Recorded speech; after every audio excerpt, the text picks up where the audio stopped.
లేక ధర్మ వ్యతిరేక. అలాగే ఇస్లాం, క్రైస్తవం ఇవి ఖచ్చితంగా సనాతన ధర్మానికి వ్యతిరేకం.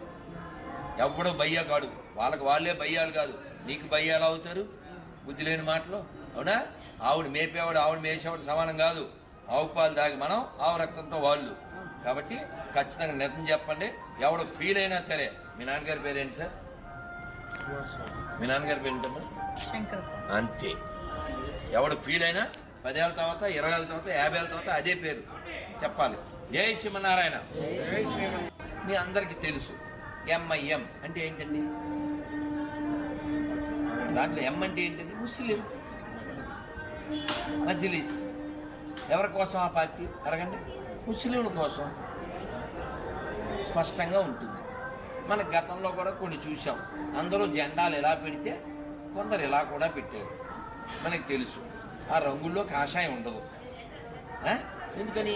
వాళ్ళు హిందువులకు వ్యతిరేకం కాబట్టి హిందువులు ఖచ్చితంగా రాజకీయం చేయాలి, రాజనీతి తెలిసి ఉండాలి, రాజకీయం గురించి మాట్లాడాలి, రాజకీయంలో ఎదగాలి. ఎదిగితే ఈ దేశం ఉంటుంది. లేదా కుంభమేళా జరుగుతుంటే ఈ దేశానికి సంబంధమే లేని ఇస్లాం వాళ్ళు అది మాది అంటారు. ఈ దేశానికి సంబంధమే లేదు ఇస్లాంకి. అది కాక ఇంకో జోక్ ఏమిటంటే, ఎవరైతే those claim themselves as a Muslim or Christian, they are not belongs to Arab or Israel, they are belongs to us. ఎందుకని? వాళ్ళ ఫోర్ ఫాదర్స్ అంతా మనోళ్ళే. ఒక్క మాటలో చెప్పాలంటే మనం ఖచ్చితంగా గర్వంగా ఉండాలి. మన తాతలు, మన ముత్తాతలు పిరికోళ్ళు కాదు కాబట్టి మనం హిందువులుగా ఉన్నాం. పిరికోళ్ళ వారసులు క్రైస్తవులుగా, ముస్లిమ్స్గా ఉన్నారు. అంతే. Very simple. అర్థమైందా? ఖచ్చితంగా సనాతన ధర్మం గొప్పది, ప్రపంచం యొక్క చెడు కోరంది. సర్వే జన అని ఇప్పటికీ మంచి కోరేటువంటిది. సర్వే సంతు నిరామయ, సర్వే భద్రాని పశ్యంతు, మా కశ్చిత్ దుఃఖ భాగ్ భవేత్. ఎవరికి దుఃఖం రాకూడదు. ఇది మన కాన్సెప్ట్. సర్వే సుఖినః, అందరూ సుఖంగా ఉండాలి. ఇది మన కాన్సెప్ట్. అదే ఈ కాన్సెప్ట్లు వాళ్ళకి లేవు. ఫర్ ఎగ్జాంపుల్ ఇప్పుడు మనం అందరం జై శ్రీమన్నారాయణ, హరే కృష్ణ, గోవింద, మాధవ. భగవంతుడిని చాలా పేర్లతో పిలవచ్చు కదా, పిలుస్తున్నాం కదా. కానీ మూర్ఖవాదం ఏం చెప్తుంది? వాడికి 2 అక్షరాలు, 3 అక్షరాలు పెట్టి దాంతోనే పిలవాలంటది. కాబట్టి మూర్ఖ మతాలు, మూఢ మతాలు, మ్లేచ్ఛ మతాలు, పాషండ మతాలు, అవి ఎడారి మతాలు. అంతా ఒకటే కదా, మర్రి కిస్మిస్సు అని పిచ్చివాగుడు వాక్కండి. ఖచ్చితంగా 5 వేళ్ళు సమానం కాదు. గుళ్ళో నంది, ఊళ్ళో పంది సమానం కాదు. మన అమ్మ షోరూంలో బొమ్మ సమానం కాదు. ఆవుని మేపేవాడు, ఆవుని మేసేవాడు సమానం కాదు. అన్ని మతాలు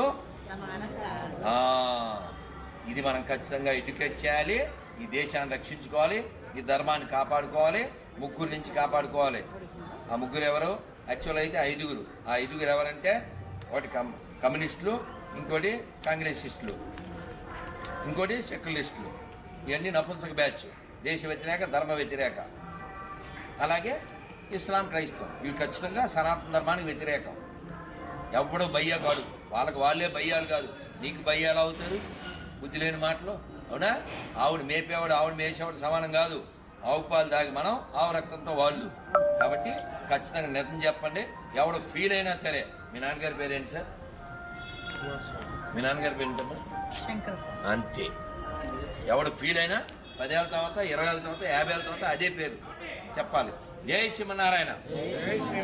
మీ అందరికీ తెలుసు ఎంఐఎం అంటే ఏంటండి? దాంట్లో ఎం అంటే ఏంటండి? ముస్లిం మజ్లిస్. ఎవరి కోసం ఆ పార్టీ? అడగండి. ముస్లింల కోసం స్పష్టంగా ఉంటుంది. మన గతంలో కూడా కొన్ని చూసాం. అందరూ జెండాలు ఎలా పెడితే కొందరు ఇలా కూడా పెట్టారు. మనకు తెలుసు ఆ రంగుల్లో కాషాయం ఉండదు. ఎందుకని? వాళ్ళు హిందువులకు వ్యతిరేకం కాబట్టి హిందువులు ఖచ్చితంగా రాజకీయం చేయాలి, రాజనీతి తెలిసి ఉండాలి, రాజకీయం గురించి మాట్లాడాలి, రాజకీయంలో ఎదగాలి. ఎదిగితే ఈ దేశం ఉంటుంది.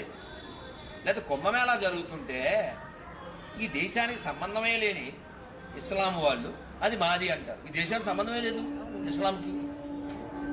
అది కాక ఇంకో జోక్ ఏమిటంటే, ఎవరైతే those claim themselves as a Muslim or Christian, they are not belongs to Arab or Israel, that belongs to us. ఎందుకని వాళ్ళ ఫోర్ ఫాదర్స్ అంతా మనోళ్ళే. ఒక్క మాటలో చెప్పాలంటే మనం ఖచ్చితంగా గర్వంగా ఉండాలి.